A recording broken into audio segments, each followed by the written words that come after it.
అయితే ఇంకొకటి అండి, మనకి రెగ్యులర్ ఆర్టిస్టులు ఫైట్లు వేరు, బట్ దీంట్లో ఉన్న క్యాన్వాస్ చూస్తే ఆర్టిస్టులు నెగిటివ్ షేడ్ ఉన్న క్యారెక్టర్లు, ఆది పినిశెట్టి గారు ఉన్నారు, ఓకే, సీట్ లో ఉన్నాడు ఆయన.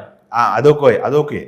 మిగతా క్యారెక్టర్లు నెగిటివ్ షేడ్ ఉన్న విలన్ క్యారెక్టర్స్ ఒకటి కాదు కనిపిస్తుంది మీ టీజర్ లో. డైరెక్టర్ గారు ఐడి చేశాడు, మేము ఓపెన్ చేయకూడదు కానీ ఇంకా 5-6 ఉన్నారు మంచి విలన్స్. నేను అనేది డైరెక్టర్ గారు అంటేనే విలన్స్ ఎక్కువ ఉంటారు ఆయన, మీకు తెలుసు కదా. విలన్స్ ఎప్పుడు కూడా అంటున్నాను, నెగిటివ్ ఫోర్స్ ఎక్కువ ఉంటేనే హీరో ఎలివేషన్ అవుతుంది, హైలైట్ అవుతుంది. మీ వర్కింగ్ స్టైల్ తెలిసిన మన ఆర్టిస్టులు కాకుండా కొత్త వాళ్ళు దీంట్లో ఉన్నట్టున్నారు కదా, మీతో ఇప్పటి వరకు వర్క్ చేయని విలన్స్ కానీ ఉన్నారు కదా, వాళ్ళతో ఎక్స్పీరియన్స్ ఏంది?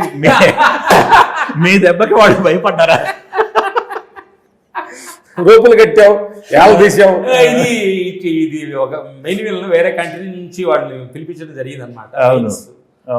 ఫాదర్ సన్ లాగా ఉంటారు వాళ్ళు, ఒక డ్రైవర్స్ లాగా. అతనితోటి క్లైమాక్స్ ఫైట్ మేము డిజైన్ చేసాం, చాలా అద్భుతంగా. అతను కూడా మార్షల్ ఆర్ట్ తెలిసిన మనిషి అనమాట, తెలిసిన మనిషి.